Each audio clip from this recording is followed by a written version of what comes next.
This is Lindsay. I'm Suzanne Ridgway, and welcome back to my channel. Today we're going to make a delicious old-fashioned goulash in my crock-pot.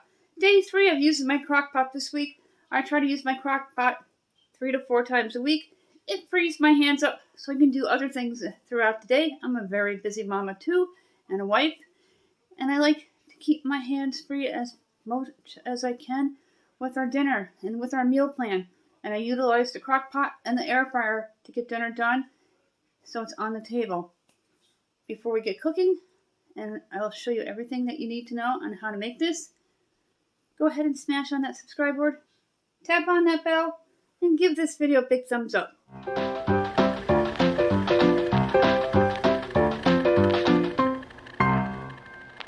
And sometimes I do a scene or a clip 3 to 4 times to make sure it's perfect. For this goulash, you will need celery. I'm going to use the rest of the celery. You're going to need a pound of ground beef, a 15-ounce can of diced tomatoes, an 8-ounce can of puree, a 1-pound jar of flavored meat sauce. This is by Great Value, the Walmart brand. Garlic, black pepper. I'm out of onions, so I'm going to use some onion soup mix, about a tablespoon. And then I'm going to use the rest of this box of the Columbia macaroni. And we're going to chill this in some cold water before we toss it into the crock pot. Day 3 of using my crock pot. I'm going to set it to low. It's already plugged in. And I'm going to grab everything I need to make this favorite American classic goulash. I'll dump it in the bowl first. I'm going to fill it up with some cold water. I'm going to let it soak while we chop up the celery. So for about 2 to 3 minutes, I'm going to let it soak in cold water. Fill it just above the pasta. I've had the celery well over a week. I've been keeping it in a paper towel, and it still is fresh. I love the paper towel trick. Now I'm going to cut it about a ½ an inch all the way down, keeping an eye on my fingers.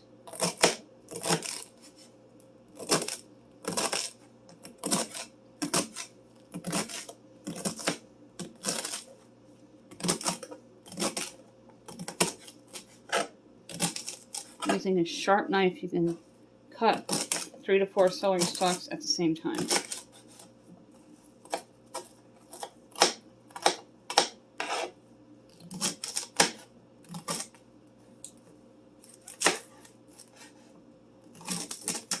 I wish I had a spot here where I rent for a little garden. I don't really have an area for an indoor garden either. If you regrow your celery, let me know. While the crock pot was preheating, I'm going to go ahead and add in this ground beef. I'm going to break it up. If it's slightly frozen, do not worry about it, because the ground beef will cook thoroughly in your crock pot.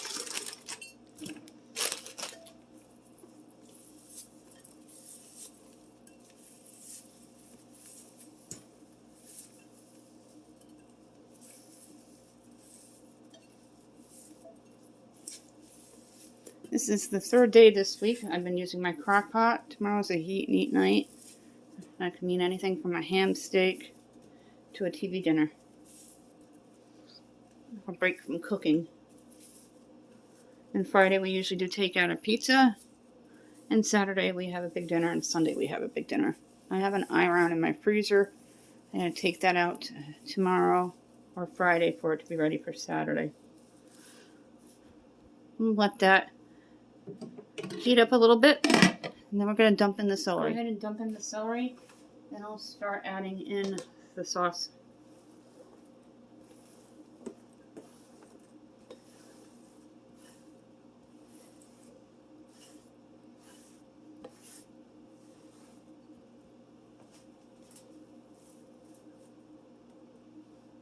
First thing I'm going to dump in is the 1-pound jar of meat flavored sauce from Great Value. If you like to save your jars to reuse them for gifting food or storage, that is a great idea. It's a nice frugal way to reuse things. I'm going to add in the can of diced tomatoes, including its juices. I like to peel the label off and paint them with black chalk paint. and use them from time to time in crafts. I've made votive holders with them, with nautical rope.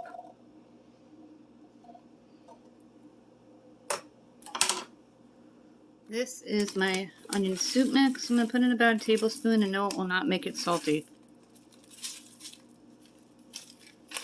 Go ahead and drain the noodles. These are elbow. When I did the Crockpot mac and cheese, it said to do this. So I decided to do this, so it's a true one-pot meal. Tonight I will show you what it looks like on a plate. Go ahead and dump them in. Now we're going to add in about 3 teaspoons of fresh black cracked pepper. I gotta put this on my list. Hopefully BJ's has their pepper mills back. I will not cook without pepper. It is my favorite. I love garlic too, but I'm willing to give up garlic over black pepper.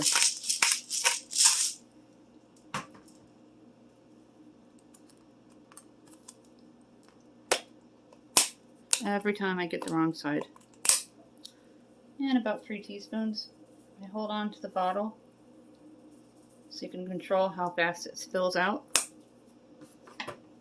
Then take a wooden spoon. And you're going to mix it well. Make sure all the macaroni is embedded with the sauces, because that is what is going to continue to cook the ground beef and the macaroni. This is looking and smelling delicious already. And I didn't show them in the beginning, but I have some frozen bell peppers, and I think that would be fabulous with this. I'm out of the bell peppers. I could have sworn I had another bag, but I'm going to add corn in. My mother always put corn in the goulash.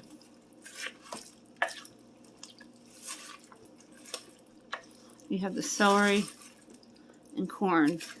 2 wonderful vegetables.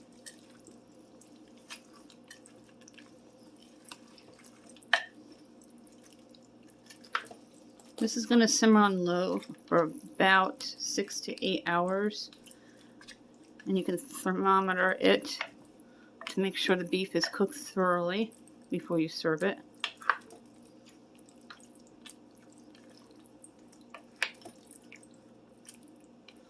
I'm just going to add in about a 1/4 cup of water, nothing much.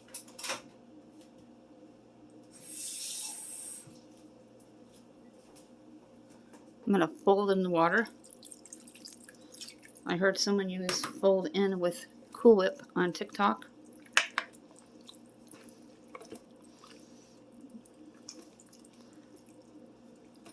This is going to be awesome. It is still kind of cold out. I heard next week we're going to be in the 50s, so maybe we'll have a nice St. Patrick's Day this year. It's usually bitter cold, St. Patrick's Day. I'd like to be able to go to the parade if it's between 50 and 65 in Albany. I won't go if it's cold and windy.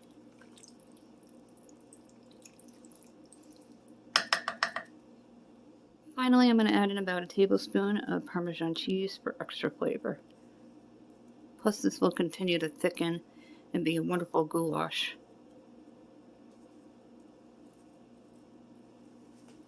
Nothing too overpowering.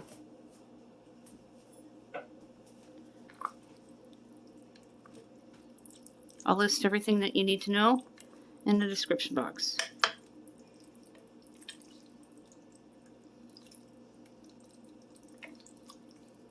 Go ahead and cover it. Make sure it's set to low. Let it simmer all day. Keep your hands free so you can do other things. A true one-pot meal. We're going to serve some on a plate here.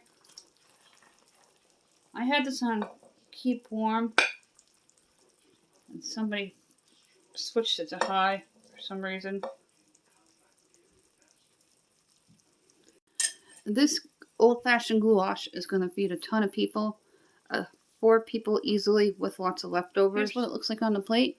I'll make sure I put everything in the description box on what you need to know on how to make it, including all the spices. It is really good. And that is dinner tonight. That is it for this video. I hope you enjoyed making some good old-fashioned goulash with me. Real easy to do. Few ingredients in your crock pot to keep your hands free throughout the day. day 3 this week of the Crockpot. Can we do a day 4? You'll have to stay tuned and find out. Before we go, don't forget to smash on that subscribe board, tap on that bell, and give this video a big thumbs up.